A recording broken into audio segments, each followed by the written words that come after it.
আল্লাহর কাছে আবদার করবে, আল্লাহ বলবে রে ও জাহান্নাম একটু অপেক্ষা কর, আমি আল্লাহ বিচারটা শেষ করিয়া নেই।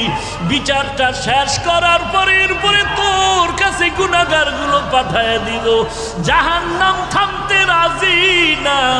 আল্লাহ তাআলা বলেন ও জাহান্নামের শিকল দিয়া ধরে রাখ, জাহান্নামকে শিকল দিয়া বেঁধে রাখ। ৭০,০০০ রহমতের ফেরেশতারা জাহান্নামটাকে বেঁধে ধরে রাখতে পারে না। আমার নবী সিজদায় পড়ে কাঁদেন, ও আল্লাহ জাহান্নামের ভিড়াও ভিড়াও, আমার একটা উম্মত জানো জাহান্নামে না যায়।